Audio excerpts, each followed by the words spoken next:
आसाम सरकारनि बिथोन बादियै पुलिस बिफाना फेग्रा मुवाजों लोगोसे गोबां आयेन बेरेखा हाबाफोरखौ गोख्रों नोजोर होनानै होबथानायखौ नुनो मोन्दों।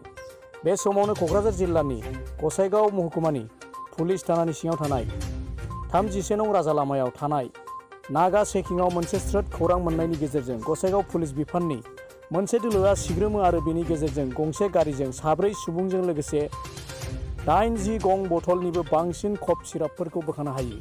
मोनथिनो मोननाय बादिब्ला गंसे टियाग' TR07B0467 नंनि गारिजों दिल्ली आग्रानिफ्राय त्रिपुरासिम लांनो नागिरदोंमोन आरो हमजानाय 4 सुबुंफ्राबो त्रिपुरानिनो होननानै सिनायथि मोनदों। বিশেষ আমাৰ ইনফৰমেশ্যন আছিলে যে এখন টিয়াগো গাড়ীত এনেকুৱা ধৰণৰ কনচাইনমেণ্ট আহি আছে, যিটো আমি মানে সন্দেহবশত মানে এনেকুৱা বস্তু আহি আছে বুলি গম পাইছোঁ যে সন্দেহজনক বস্তু। তাৰপিছতে এই টাইমত আমাৰ নাকা চকৰ লগোৱা হয় আৰু এনিমেণ্ট টাইমত আমি ৰাতি এখন গাড়ী ইণ্টাৰচেপ্ট কৰোঁ। ইণ্টাৰচেপ্ট কৰাৰ পিছত গাড়ীখনত চাৰ্জ কৰা হয়। চাৰ্জ কৰোঁতে আমি প্ৰথমতে ছিটৰ ভিতৰতে একো নেদেখিলোঁ।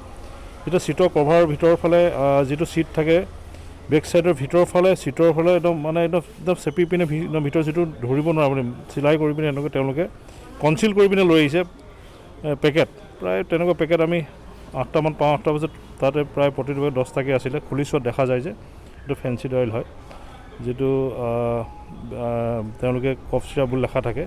এইটো কডিন ফছফৰাছ বুলি আছে, তাতে লেখা আছে এইটো যে ড্ৰাগছে হয়। এইখিনি পাওঁ, আমি আহোঁ আৰু তাতে আমি ঘটনাস্থলীতে আমি গোটেই জব্দ কৰোঁ সাক্ষাতত। আৰু ইয়াৰ যিখিনি আপকামিং যিখিনি আছে, ইয়াৰ ক'ৰ পৰা আহিছে, উৎসটো ক'ত, কেনেকৈ ধৰণে আহিছে, আমি গোটেইখিনি তদন্ত কৰি আছোঁ। আৰু এই সংক্ৰান্তত আমি অলৰেডি 4জন মানুহক গ্ৰেপ্তাৰ কৰিছোঁ।